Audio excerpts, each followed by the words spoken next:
First off, my name's Eric, coach here in the Bay Area. Got Coach Caruana here with us too, and he's going to kind of help me be able to really focus on chat and Q&A. So girls, don't worry about check-in chat or Q&A. I'll make the focus on making sure that I bring up people here one at a time so they can ask you some questions, get to meet you guys one-on-one, face-to-face too. Oh, and wow. Speaking of face-to-face, if you feel uncomfortable with sharing your video with the group that's here too, you can always, when I bring you up to the panel and you can ask your question, you can leave the video off and you can just unmute yourself and ask your question to them, whatever you wrote down in question and answer. The way I go through them is the ones that get upvoted the most. I'll get those ones out of the way first and I'll work my way down the list, and we'll try to get through all the questions today too, ladies. We really appreciate your time here. And speaking of our guests that we have here today, you guys will see there at the bottom of the screen, it does say Fiona Max there in the bottom left, but we got both twins here from Summit High School. They've accomplished some great things during their high school career. They're both seniors right now, so fortunately they're missing out on their last track season, but it's not their last track season ever. They're going to be both attending Princeton University next year across the country. They've had some incredible times, both team and individual. So I'll rattle off the team stuff first. I just love seeing the cross country results. That's pretty awesome. First place NXN in 2018, second place runner-ups in 2019 as well. Isabel seems to be more the middle distance runner in the family. So she's been the 800-meter specialist for them, 2:14 in her junior year, and 17:52 on the 5K course. Fiona's had her fair share of success as well. 4:48 in the mile. That's a full mile. That's not a 1600, guys. And then 3K 9:43. What was that? I actually don't really know the difference sometimes. Oh man, that's crazy. Well, here in California, we don't really do the mile. So when we do, we have to know the difference, and we always have to change it up from mile and then take a couple seconds off of the 1600 because we don't really care too much about the full mile down here. It's all about the 1600. Right. A lot of math. But before you cut me off, I was still rattling off more results for you, Fiona. So cross country wise, she's the back-to-back Oregon State champion and also finished 11th place junior year and 10th place senior year in NXN in cross country. So those are our two ladies today, and they're also our first female guests that we've had on the series. So I look forward to getting some maybe different questions today, but I already see I've got one question here that I know that we're going to get to that we're probably going to have every day on the show too. So Albert, if you want to take the floor right now, and I'll go through Q&A and try and get those things going. Yeah, I think Eric mentioned about going to Princeton. Going into deciding where to go to college, was it predetermined you guys are going to the same school, or is that just how it worked out? The funny thing about that is it did end up working out like that. We didn't go into, we have very different personalities, and so it was actually surprising how it worked out and how much we ended up agreeing on what we wanted in a school. So it really, Princeton especially, we agreed on. And yeah, I kind of remember we were on a plane ride back from our official visit with Princeton. And, we were still kind of weighing the pros and cons of all our visits and trying to just be thorough with our decision. And Izzy kind of got this smirk on her face. And I was like, oh God, what's coming? And she was like, I know we're going to Princeton. And I was like, you can't just say that, dude. We gotta write down our list. We have to do the pros and cons. There's more of a dance here. But she's like, I know we're going. It's like, okay. So right. That's kind of, yeah. Eric, you're on mute. Sorry, I was typing and I wanted to make sure that you guys weren't hearing it. We got our obligatory first question from Rennie today, so I'll let her ask it to you guys personally. So let me bring her up to the floor here.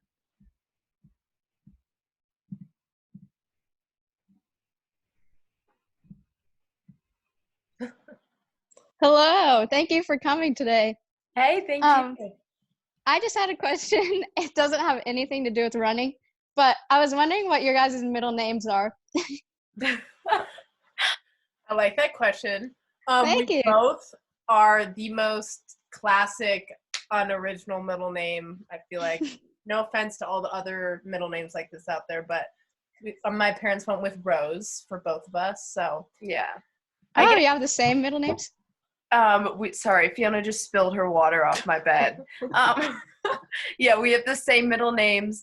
My parents' logic in that was if we change our last names eventually, we'll have a name that we share still. I like that. Yeah, Thank you for answering my question. no problem. All right. Okay, we got next up, we're going to go with Peyton. Peyton.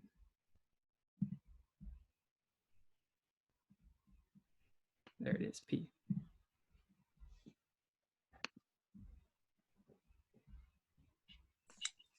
Hi. My question was, how has running affected your guys' relationships, being sisters and all, and then also at such a top stage for running? How has that affected how you guys are together? That's a really good question. That is a good question. Because that has been that has definitely been an aspect of our high school careers. And I don't know, do you want to start with that one? Sure. Yeah. I'd say me running middle distance and Fiona running longer events in track, especially in the winter, we were starting to kind of switch up our training plans and find what really worked for us. And that was different things. Fiona was running more mileage and I was running more speed. So I think coming into coronavirus after everything's been canceled, it's been good for our relationship as we're back on the same training program, and we're kind of using each other and working with each other kind of as our only other teammate, in quarantine with us. So I think overall it's been net positive. Yeah, it's had some challenges too, because with twins, I feel like there's always a little bit of that comparison game, and it's just it's part of what makes it really good, and it's part of what makes it, it's on one hand, you always have someone who's gonna hold you to higher standards, but on the other hand, you always have someone who's gonna hold you to higher standards. So totally. At some point, it's learning to come to terms with your strengths and where you can kind of hold each other up, or just finding where can we balance each other out. That has been something we've had to learn. I don't think we originally. Right. Yeah. So it's been kind of a journey, but we're alive. Are you guys very competitive with one another? Yes. Yeah. Yeah. I mean, we go hard on the snack time. If she's whipping up something in the kitchen and it just looks a little bit better than mine, there's definitely a point system going, but that's a given. Cool. Thank you. Yeah, good question. All right, thank you. All right, you got an interesting question coming up here. I'd like to hear the answer is to this one. So Simba.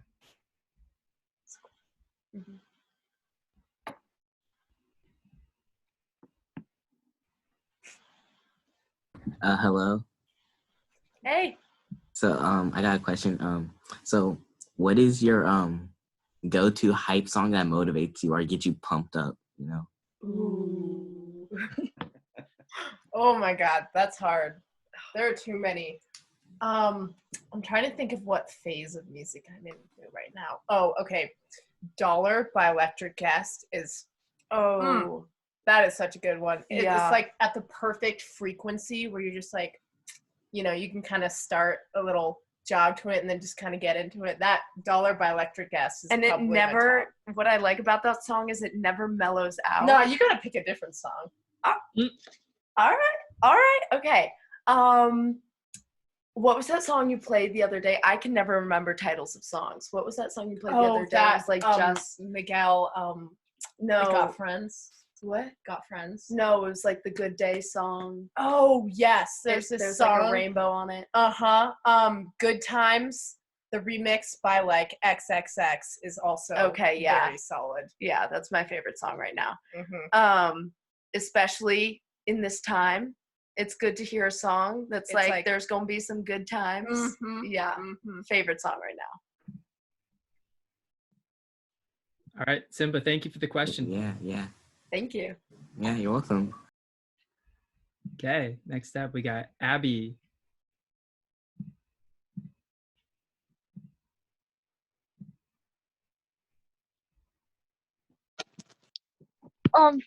what is your favorite meet that you guys have ran? Our favorite meet? Hands down, we do this meet called Roseburg that's put on by Bigfoot Beverages in Roseburg, Oregon. And our head coach, established this relationship with the coaches there. And was like, hey, can we just, rather than paying for a hotel overnight, can we just stay in your gym and like camp out? And then, because it's right next to the track and everyone just brings their blow up mattresses, and we brought nightstands before and like succulents and just set up this sweet little area. And just like the energy of spending the night all together and like getting some Mario Kart up on the projector screen like carries over into the meet. And so people always like, not only do they have such a good time like spending the night, but then there's just so much energy for the actual races. So that's probably, it's our earliest invitational. And it's a pretty chill meet, but everybody always seems to bring their game there. I really like that meet, but I gotta say my favorite has to be Oregon Relays. We ran there freshman and sophomore year. you just never go back. You never go back once you run there. You just like, yeah. I mean, I'll never forget my freshman year running at Oregon Relays because it was my first time running at Hayward throughout my high school career. And there's such a good energy. It's kind of nerve-wracking, but it's also really satisfying to kind of step up to what's expected of you when you're running with such good competition and on such a historic track.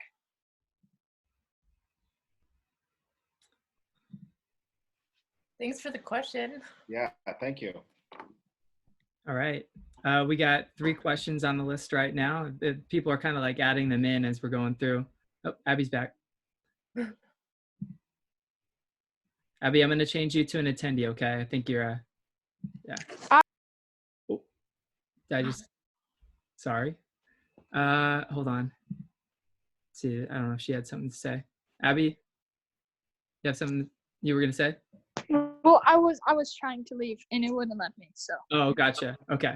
Here, I got it. Thanks, Abby. All right. Next up is Mr. William.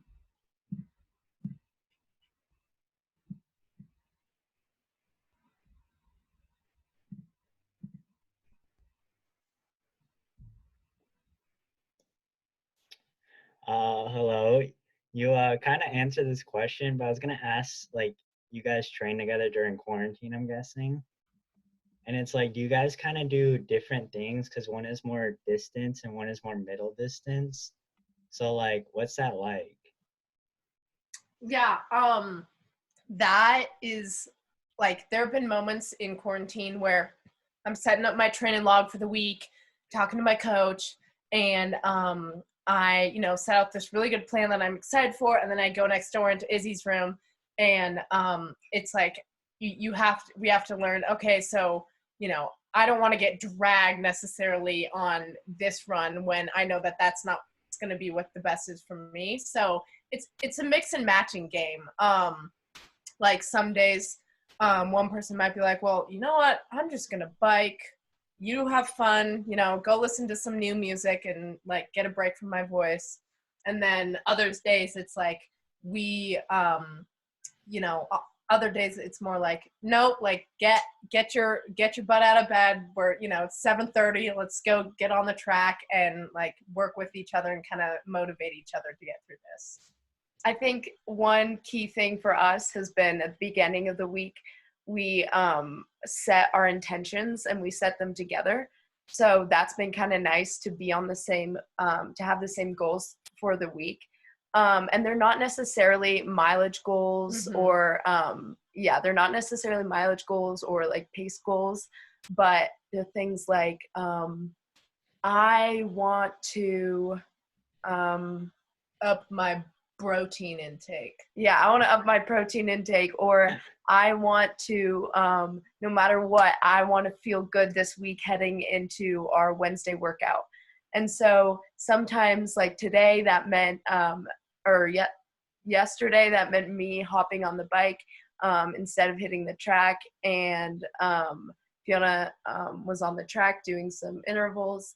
But today we both came fresh for a run together. So I think having the same goals is something that's helping us through this and kind of helping us align our schedules. But how we achieve those goals kind of varies sometimes. So you guys hold each other accountable for like most of your goals? Yeah. Yeah. That can be a harder aspect of it, because sometimes you're just like, shut up, like I don't need it right now. I just want to sleep in And watch West Wing. But yeah, I would say for the most part it's like the annoying it on your shoulder. Well, no, I guess the opposite. I think what's funny is that I know her maybe better than she knows her, and she knows me better than I know me. So we're able to like push each other's buttons in the right way to motivate. Do you have a Yeah. sibling? Huh? Do you have a sibling? Yeah, I have 3 younger sisters. Oh my god. And I try to motivate them to run. They're not into it, so I kind of Okay, like. well, maybe you could just use them as you're like, you could do some deadlifts with them, there's always that. They can ride their bikes while you run. Yeah, I try to get them to do that, but they're too lazy. Well, respect for trying to motivate the crew. Yeah. I'm trying, but thank you. All right. Thank you, William. All right, we got 2 more questions from the guests, and then I think both of us coaches would love to ask you some more questions too, if you guys don't mind afterwards. Not at all. All right, Kieran, you are up next.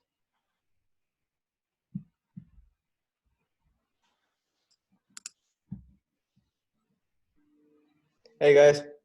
Hey. So I was just wondering, how did you guys know like what events you guys were gonna run? Because as twins, people expect you to run the same event and run basically close to the same times. So how did you guys know like one is mid distance, one is long distance, and both had to do cross country? Oh no, I want this. No, one. I want it. Okay. Okay. I think that started earlier on. We growing up, we skied together and we played soccer. We skied, we played soccer, and we ran track. So for skiing and soccer, it was always this kind of direct competition between us. And when we started track, we thought, okay, this is like one time where we can run different events and just not even make it about competing against each other.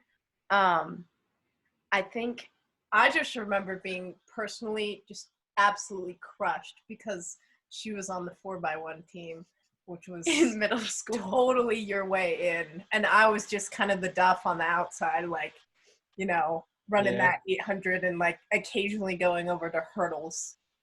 And so I think that was honestly where we started to see the differentiation in speed was, her being on the 4x1 team. And then after that, it was like, okay, maybe this is a good thing because we don't always want to be on top of each other. Like I remember watching this video in middle school and, I'm running in some like Nike Frees that I found in the locker room and good times. And we're finishing this 800 and we crossed the line completely in sync. And I was like, oh God, I thank God that we're in different events because I don't know if I could hang in there for 5 years, always crossing the line like that. So I think that was kind of the story there. Yeah, I think a lot of our collaboration happens outside of racing and training. And then when we hit, it's helpful because then when competition day comes around, we're not, secretly fuming at each other. We're supporting each other in our needs for our individual races. Yeah. Thank you. Yeah, no problem. No problem. Bye guys. All right, then we got Kiana.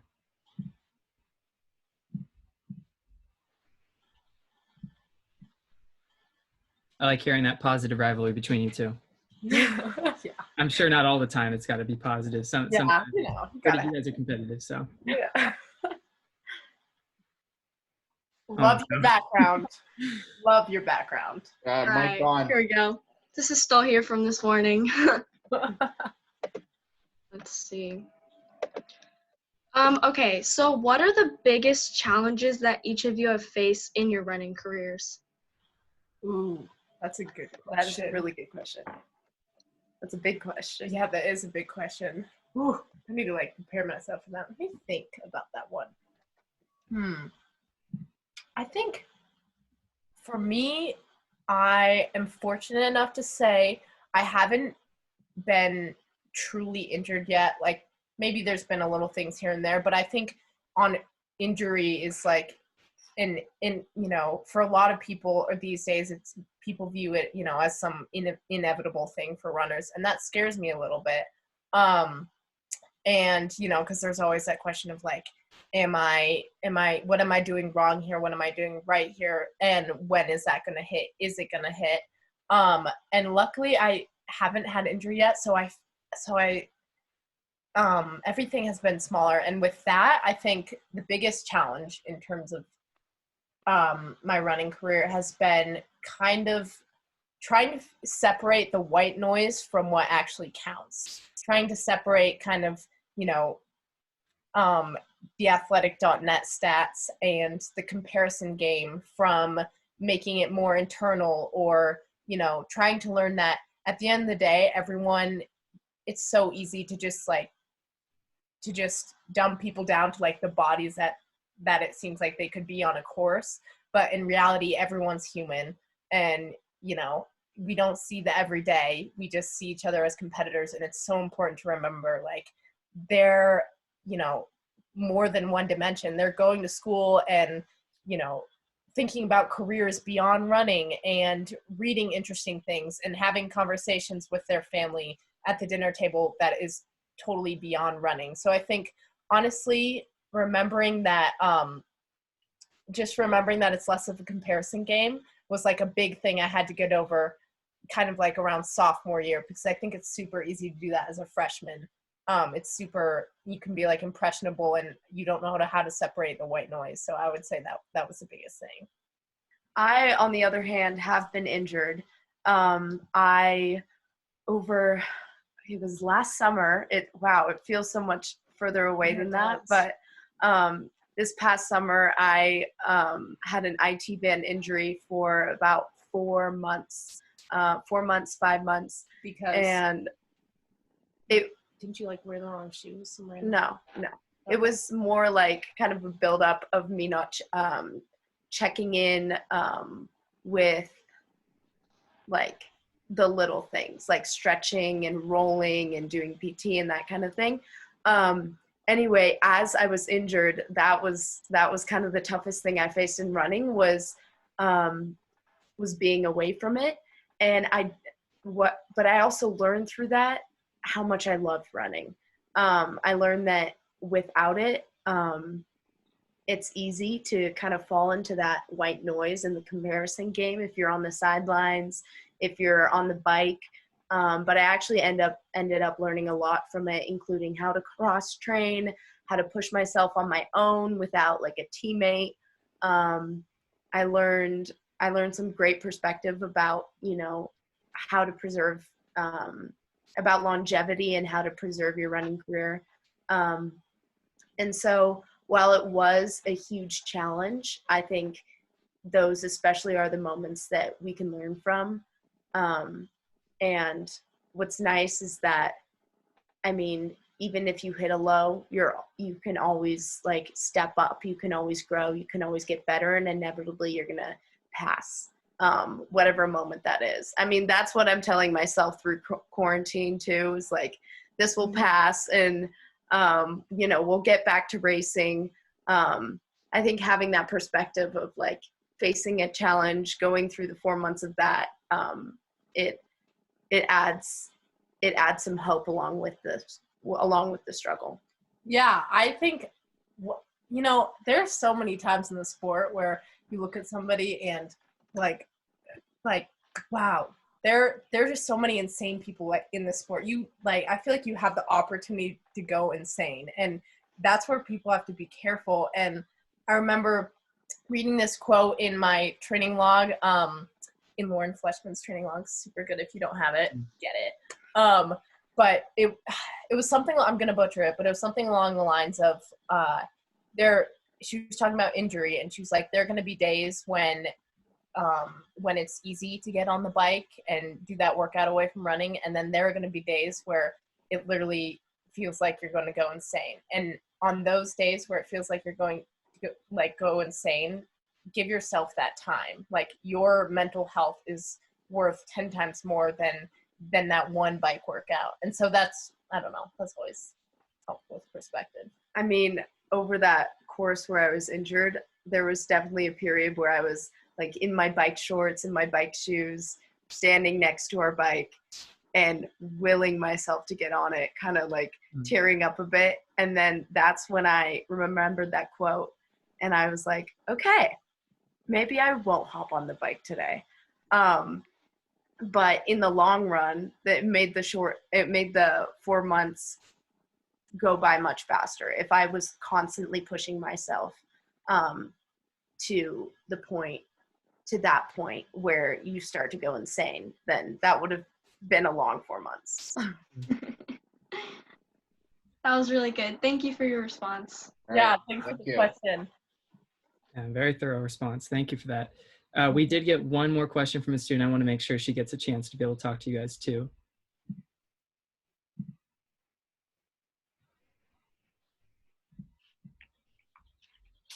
Hey, Maya. Hi. Hey. So when did you guys start the recruiting process? And then what's your advice on recruiting, I guess, too? That's a really good question, because it's just so crazy out there, man. It's a crazy world. We started, I'd always, just seen college through the Gossip Girl / Harry Potter, kind of a weird mix of the two lens. And then we started to get serious, or just think about what interested us and what was a pretty campus, sophomore year. And then we actually— The end of sophomore year. Yeah. Okay, that sounds about right. And then what helped us a lot was, and ironically, this didn't end up being our into Princeton now, but we started on what's it called? NCSA. And great place to just, they have it does cost money, but they have a very— It's a website. Basic for recruiting, yeah, and they have just very basic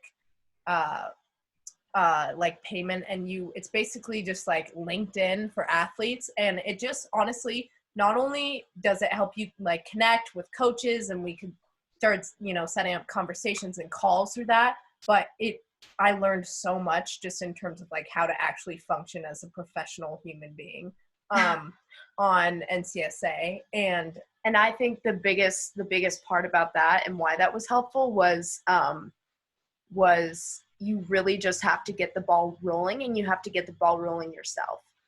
The second you send out an introductory email to coaches, they start responding, and then it becomes easier and easier. And then after the email process comes phone calls, and through that you can get an idea for yourself of what you want in a coach. But I definitely think that getting the ball rolling as soon as you can and taking that initiative yourself was kind of one of our big. My biggest advice in terms of the recruiting process would be, I understand that a lot of people can be intimidated by it, but honestly, the more you just get knees deep in it, it acts as motivation. It helps you set goals for the season. So honestly, a lot of the byproduct from the recruiting process is so important. I think also if you get to that point in your recruiting process where you can decide a little bit earlier, or you start to know what you want a little bit earlier, feel free to make that decision, because it creates a lot of room for you to breathe to your senior year. And even right now, thinking about trying to decide on a college in the middle of quarantine, you never know when a pandemic's going to pop up. So it really helped with just planning ahead and being okay, we've made this decision, and this is, assuming that, you've made you've looked into your colleges and stuff. But I would say, yeah, just get the ball rolling. And the last thing on that I would say is definitely don't set any limits for yourself about where you think you That's can so run, true. where you think you can go. Mm-hmm. I mean, I think, like, kudos to my parents for never setting that limit for us, or feeling like we had to stay close or go. Yeah. Yeah. I mean, in running, a lot of the options are more accessible than you think and more within your reach than you think, as long as you take that initiative. Yeah, don't limit yourself at all. Mm-mm. Yeah. Okay. Thank you. That helps so much, actually. Yay. Yay. All right. So guys, if I had only one question to ask you, you guys have both had, early success in running. And I'm sure that you guys have heard of other, girls, and maybe even talked to other girls that have had early success and maybe struggled to continue to grow and improve. And that's such a big part of the enjoyment when you first start the sport. You guys have, been able to both improve over, freshman, sophomore, junior, and you guys are definitely going to improve coming into the senior year for track again. What would you say is has it ever crossed your mind as far as questioning whether you guys could continue to improve, just seeing how other girls sometimes just fall out? You had mentioned, Fiona, Lauren Fleshman, and I read that she wrote a letter to herself, a younger self. I'm sure you read that too. Yeah. And she talked a lot about how, she, really struggled with, having the mindset of will I continue to improve? How far, deep into the sport, missing periods, all those things like that, there's a lot of things that work against girls sometimes. And it almost begins to be much more of a mental, sport in terms of improvement than even physical. So in your guys' opinions, I mean, how did you guys, battle, any of those negative thoughts that would come up? And what words of advice would you have for other girls that may have early success as well and want to continue improving the sport? Yeah, that's a really good question. I mean, I feel like that has been one of the most driving questions of our high school time, especially with our team. That's been a huge emphasis. And I guess if I had to start somewhere, I would say it really clicked when Lauren Fleshman, she lives in Bend, so she came and talked to our team. And I think this was after it was going into our senior cross country season. Junior. Oh, okay. So she came and talked to us, and it was one of those things where we didn't realize how much we needed to hear it until we've heard it. And that was basically her explaining guys are, for the most part, and I don't want to generalize, but for the most part, we see that guys are just on that up.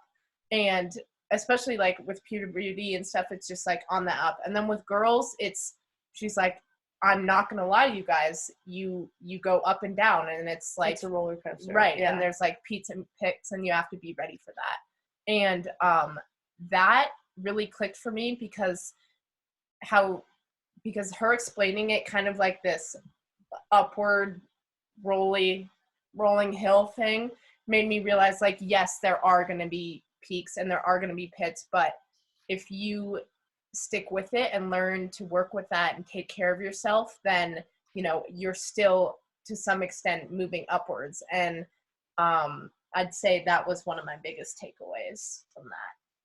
Yeah, I think that was a huge thing for us and for our team, kind of acknowledging that everybody is going to have those downfalls and everybody's going to have those peaks.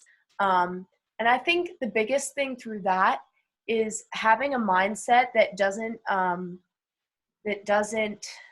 make those pits or those peaks extreme. So it's really easy to be, when you're experiencing success, it's really easy to kind of get in your head and get really excited, and that's a great thing. But at the same time, that makes the fall that much harder.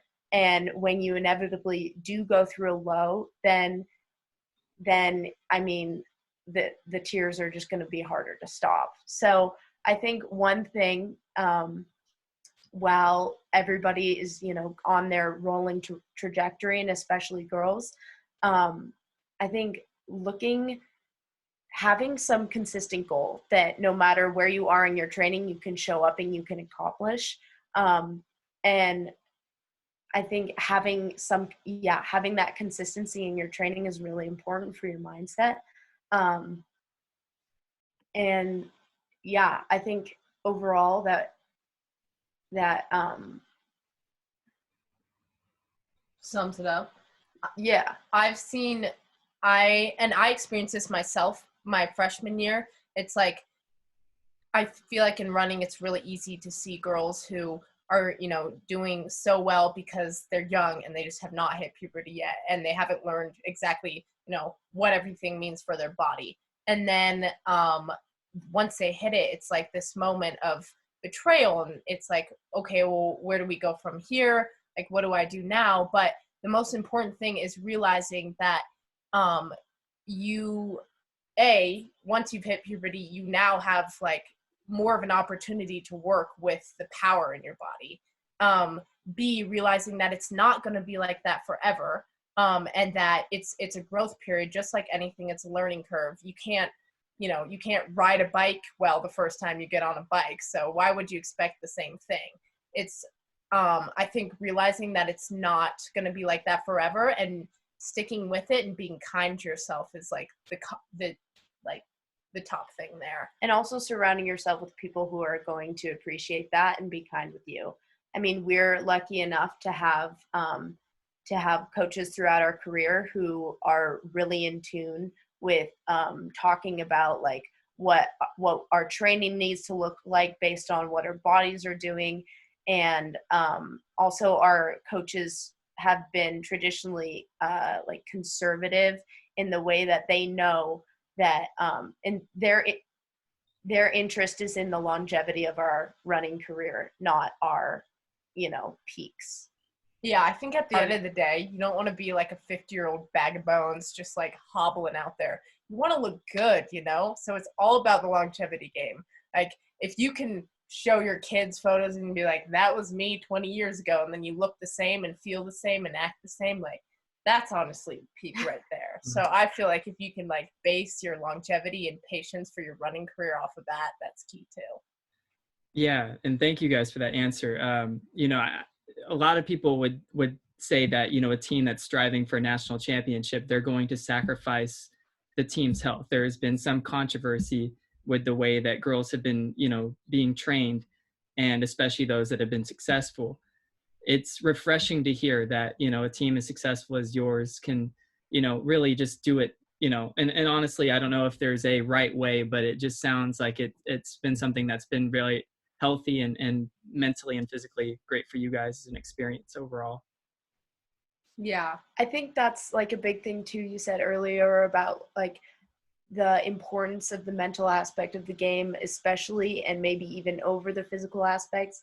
I think a huge thing, a huge, kind of factor of our team's success has been the leadership along the way, and kind of sharing common goals. I mean, we are by no means like we're not out there running the most miles by any means. It's just this like perfect combination of supporting each other and being there for each other mentally and pushing each other physically that I think got us to the finish line. Yeah, and I was going to kind of ask you guys a quick question on that. And I really appreciate your guys' time. I know that usually we try to make these around a half an hour, but you guys have been so great. Yeah, we talk a lot. Sorry. No, it's been great. Well, there's two of them, so we can get a little extra time. Yeah. And like, does there come a day, or is there, is it from the coach? Is it from the team? Is it a combination of the two? I mean, not every team is going out there and saying, hey, let's go compete for a national title. Right. And I mean, like, you got to be crazy enough to even think that, hey, we can be the best team in the country. So yeah. Where does that come into play for you guys? Okay. So that, I think it starts with the team's willingness to buy in, but buy in a way that you had this analogy about that's always kind of stuck with me is the team is a pool of energy. Let me know if I'm butchering this. All right. The team is a pool of energy, and every person brings a cup. And some days they're pouring, whatever they have from their cup into the pool, and other days they need to take something, They have nothing to contribute. Thank right. you. And so they need to take some with their cup, and that honestly, just that analogy and like that idea of like the pool, the team being a constant pool of energy, as I think was kind of like the guiding principle for the whole season. But our one thing about our coaches who coach us to the first national championship second podium was Jim and Carol. They were really good about just like taking everything step by step. We didn't really start out at all with this like we're going to be national championships mindset.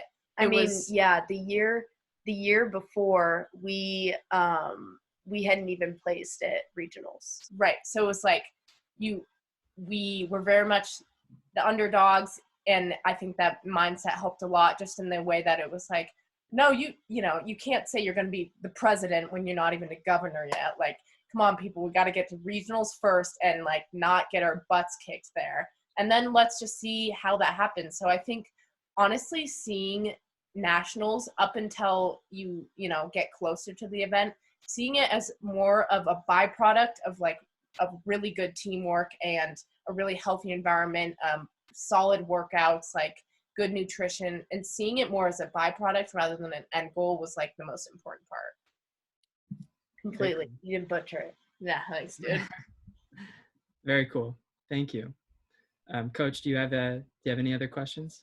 Well, it looks like both of you did not run your freshman year in cross country. Is that correct? Yeah. So I think that's cool, because I think some people assume that, if somebody gets to a high level in running, that they've been running all along. They started out before high school. So it's really cool to see two athletes. What was the reason why you guys didn't run cross country? And then how did you eventually get into running and then eventually running cross country your sophomore years? Our freshman year, we played JV soccer, and we were like, ooh, cross country's for schmoes. Like, no way. At that point, we were still playing competitive soccer, and then Nordic skiing competitively too. And so that's kind of like our Nordic skiing is where our endurance base comes from, I'd say. And then when freshman track season, our cross country coaches are also the distance coaches for track. And they kind of convinced us to come out for cross country the next year. And it kind of seemed like the right move for us, because we were realizing more and more how much we love running. Or just the fact that like our ball skills weren't as baller as we had hoped. And our, the reason we liked soccer was because of all the running, which I think you've seen with a lot of like, there's all those memes about like cross country coaches and soccer kids. And yeah, I think a big thing was just not really closing down our options that soon. But then, eventually we start to look into things and we're like, that person's out with an ACL, that person's out with an MCL, that person's out with a concussion. Like, maybe we should get out of the rugby side of things while we can. And our summit track freshman season was just really uplifting. And after that, I was like, all right, we should probably just go for this running thing. I mean, a big part of it too was the people in running. We were kind of shocked how like easily embraced we were even as freshmen on this track team. And so we thought, hey, might as well try cross country out too. All right. One last question. So we had Jace Ashbrenner on Tuesday, and his team won NXN this past season. Yeah. And you guys won in 2018. Any what do you remember most about like that race after getting your team announced as the winning team? What was that like? Oh, there were some highlights for sure. I remember crossing the line and thinking, wow, we must have gotten fourth, because it seemed like my team wasn't even across the line yet and full teams were already getting interviewed. So when we won, it was a shocker for all of us, even though our Scottish coach was coming over and saying, we bloody won the thing. I was like, Jim, you don't even know what you're talking about. Like, I think this is all getting a little bit too far in your head. But yeah, that was crazy. I just remember being really shocked. But at the same time, really proud, but also confused about how this random group of girls could have like pulled themselves together enough to, get across the line first. But yeah, I think, let's see, when I think of NXN memories, I mean, they stick with you forever, they're those type of, I mean, I'm sure that's why Nike, that's the whole thing, obviously, genius advertising. But I think, you remember, you take away a lot. And I think one of the biggest things you take away from, those 3 days feel like an eternity, and you come home and you're like, hi mom, hi dad, like I'm a different person now. And but I think one thing that was really key for the first NXN was learning how to, have fun and like savor the moments that are awesome, and then also like keep the cap on the kettle. Learn to like be professional, and you're representing a name, and you don't want to spend all your energy in the athlete lounge playing ping pong. That can come after. Very cool. Ladies, thank you so much for your guys' time today. This was a really great conversation.